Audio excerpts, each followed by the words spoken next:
The journey of a skeptical German doctor began in the sterile, bustling atmosphere of a major airport in Germany. It was a day like any other, filled with the noise of rolling suitcases and the drone of announcements. In the waiting area, passengers sat in rows, eyes glued to screens or staring blankly at the tarmac. Among the crowd moved a young Muslim man, carrying a stack of books. He was approaching people with a gentle demeanor, offering them free copies of the Quran, the holy book of Islam, translated into German. He approached the doctor, who was waiting for his flight. "Sir," the young man said with a warm smile. "This is a gift." "It is a translation of the Quran. It might be interesting for you to read." The doctor, a man of science and logic, had little interest in religion. He viewed it as a relic of the past. However, not wanting to cause a scene or be rude to the polite young man, he accepted the book. "Thank you," he muttered, taking the copy. But, in his mind, the plan was already set. As soon as this kid walks away, he thought, "I'm going to toss this into the nearest trash bin. I don't need this weight in my pocket." He shoved the small book into his jacket pocket and waited for the young man to leave. But just as the coast was clear, the boarding announcement for his flight echoed through the hall. Chaos ensued. People stood up, grabbed their bags, and rushed toward the gate. In the flurry of checking passports and finding a seat, the doctor completely forgot about the book in his pocket. The plane took off, and the doctor settled in for a long flight. Hours? Basit. He had exhausted his reading material. The in-flight entertainment was dull, and boredom began to set in. He shifted in his seat, looking for something to do, when he felt the rectangular object in his jacket. He pulled it out. The Quran. "Well," he sighed, adjusting his glasses.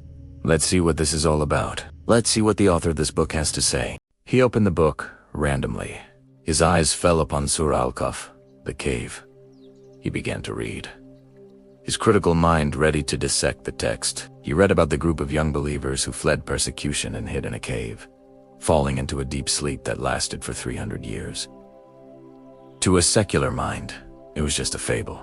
But then, he read verse 8. The translation read, "And you would think them awake while they were asleep, and we turned them to the right and to the left, while their dog stretched his forelegs at the entrance." The doctor paused. He reread the sentence, "And we turned them to the right and to the left."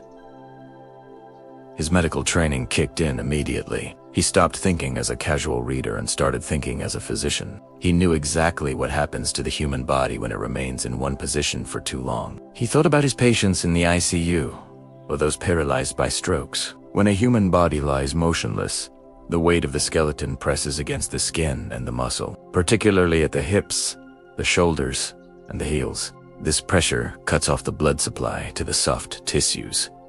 Without blood, there is no oxygen. Without oxygen, the tissue begins to die. This is what doctors call necrosis. It starts as a red patch. Then, it becomes a sore. If left untreated, the skin rots away, creating a deep, gaping hole that can go all the way down to the bone. These are decubitus ulcers, or bedsores. They are horrific, painful, and often fatal if they become infected with bacteria. Have you ever read something that completely changed your perspective? For one doctor, this moment came from a place he least expected. A centuries-old religious text. As a man of science, he approached the Quran with a critical, analytical eye. He was reading the story of the 7 sleepers, a group of young men who fled persecution and were put into a deep sleep in a cave for hundreds of years. The text mentioned something that immediately caught his medical attention. We turned them to the right and to the left.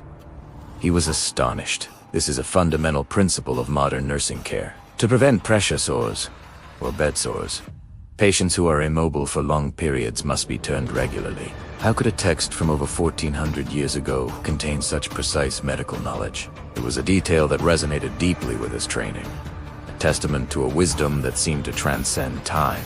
His initial AOE, however, soon turned to skepticism. As he continued reading, he encountered what seemed like a glaring contradiction. The story also mentioned a dog that accompanied the sleepers, sitting at the entrance of the cave. The verse described the dog stretching its forelegs, but unlike the humans, there was no mention of it being turned. The doctor thought, here it is, an inconsistency. If the humans needed to be turned to prevent decay, surely the dog would too. A dog left in one position for 300 years would have undoubtedly suffered from severe bedsores, just like any other living creature. This apparent oversight felt like a flaw in an otherwise remarkably accurate account. For a mind trained in logic and evidence, this detail was a puzzle that needed solving. He couldn't just dismiss it. Driven by this intellectual challenge, the doctor delved into veterinary science. Searching for an explanation, he spent hours poring over textbooks and research papers on canine physiology. What he was looking for was anything that could explain how a dog might withstand prolonged immobility. And then, he found it. The discovery was a genuine eureka moment that sent shivers down his spine. He learned that dogs possess a unique physiological trait that humans lack. Their skin has a different structure, and most importantly, dogs don't have sweat glands in their skin like we do. Instead, they regulate their body temperature primarily through panting. This lack of sweat glands means their skin stays cool and dry, significantly reducing the risk of tissue breakdown and the formation of pressure sores, even during extended periods of inactivity. The pieces of the puzzle clicked into place with breathtaking clarity. The Quran's distinction was not an error. It was a display of profound, nuanced scientific accuracy. The text specified turning the humans because their physiology required it to prevent beds. It made no mention of turning the dog because, due to its unique skin and lack of sweat glands, the dog simply didn't need it. What he had initially perceived as a contradiction was, in fact, a layer of details so subtle and so scientifically precise that it would have been impossible for anyone in the 7th century to know. It required knowledge from modern veterinary science to be fully understood. For the doctor, this was more than just solving a riddle. It was a transformative experience.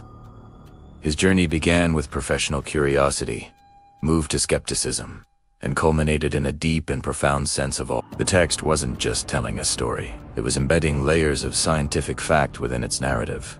Facts that would only be uncovered centuries later. This single detailed the silent, unturned dog became a powerful testament to the idea that there is a depth of knowledge in the world that can challenge our understanding and expand our horizons in the most unexpected ways. It's a reminder that sometimes the greatest discoveries are waiting in the last place we think to look. Thanks for watching, and if this story made you think, please consider liking the video and subscribing for more content that explores the fascinating intersections of faith and science. Have you ever wondered how dogs can just lie there, stretched out on their front paws for hours? It's a position we call the Sphinx pose. A doctor, driven by scientific curiosity, decided to look into this exact question. He knew that for humans, lying on our stomachs for too long can be dangerous. It restricts breathing and can even cut off blood flow to major arteries, leading to serious health risks. It's why doctors always advise us not to sleep in that position. But dogs, they seem perfectly fine. So, this doctor delved deep into canine anatomy. He discovered that a dog's diaphragm and chest structure are completely different from ours. Their internal organs are arranged in a way that allows them to lie on their stomachs without any pressure on their heart or lungs. Their major blood vessels are also protected, so circulation is never an issue. This unique physiology means the Sphinx position is completely natural and safe for them. Then, something extraordinary happened. The doctor came across a verse in the Quran from a chapter called The Cave. It describes a group of young men who took refuge in a cave, and with them was their dog.